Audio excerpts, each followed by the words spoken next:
Sapagkat ang lahat ay nagkasala, walang matuwid, wala kahit isa. Good afternoon everyone. Join me as we explore the goodness, the greatness, and the sufficiency of Christ's work sa buhay ng bawat believers. Pag sinabi nating Christ's work, automatically, it's not ours. It's not our work. Sabi ng Biblia sa aklat ng Efeso 2:8-10, sapagkat sa biyaya kayo ay nangaligtas at ito ay hindi sa inyong mabubuting gawa. Kaya walang kayang magmalaki sa harapan ng Diyos kahit kailan. Tama nga naman po. Pag sinabi natin na sufficient na yung ginawa ng Panginoong Hesus, ibig sabihin, nandyan na yan. The only thing you have to do, or should I say, action, kung meron man siguro, ay faith. Manampalataya ka lang. Natapos niya na yon at ginawa niya yon para sa'yo, namatay siya para sa'yo upang bayaran nga ang lahat nga naman ng iyong kasalanan. Past, present, future. Ito ang gusto ko pong sabihin sa inyo. I was so saddened by the conversation na I had hindi ako nagkakamali, siguro 8 years back or 7 years mahigit, no? Halatadong matagal na raw siya sa simbahan. Ito, institutional church po sila. In fact, parang dun sa mga post niya dati, ipinagmamalaki niya na siya ay nagbibihis ng puti at pinapatayo siya sa pulpit. During that time, bata pa rin po ako. Medyo bata pa ako noon.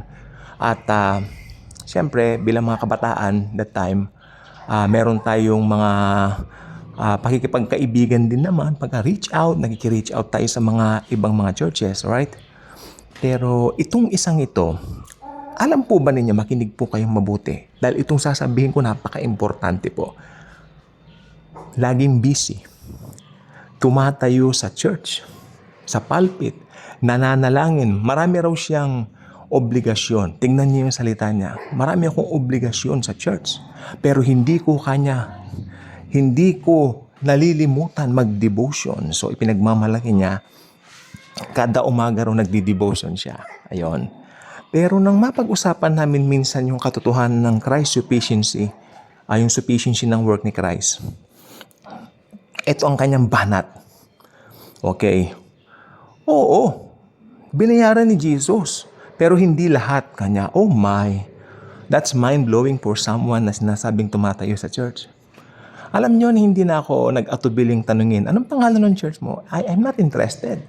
Ang interest ko, itong taong ito, paliwanagan ko ng gospel. Sabi ko, Lord, kung kalooban mo ako, ipapadala ko ito. Meron kasi kaming mga devotional na nandoon yung paliwanag sa grace, sa gospel, na yung Christ sufficiency.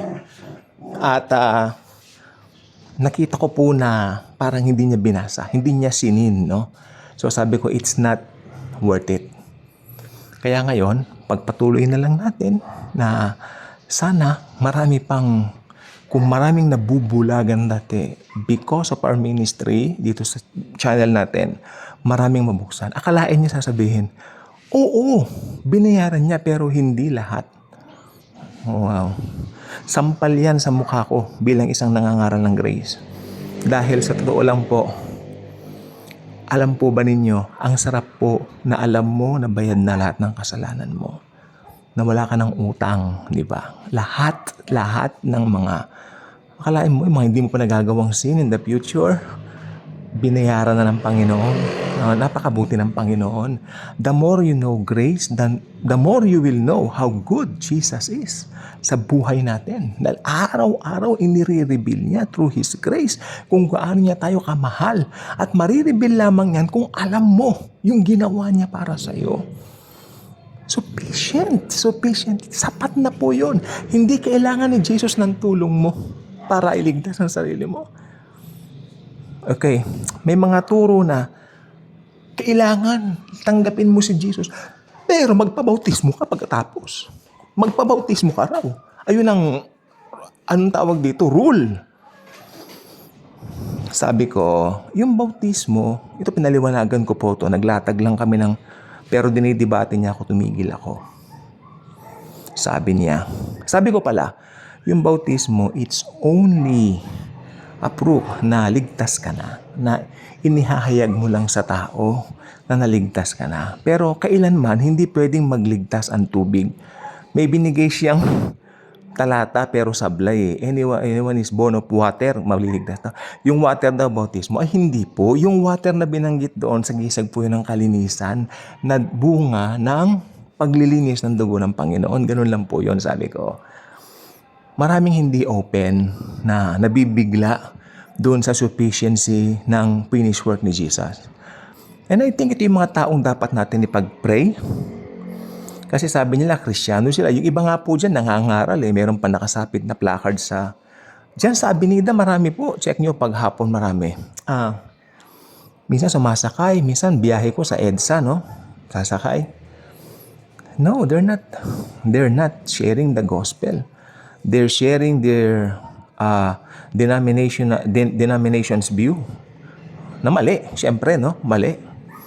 Tapos may nangaral pa ron, sabi niya, pag hindi kayo nagpatawad, makakarma kayo. Kalain nyo?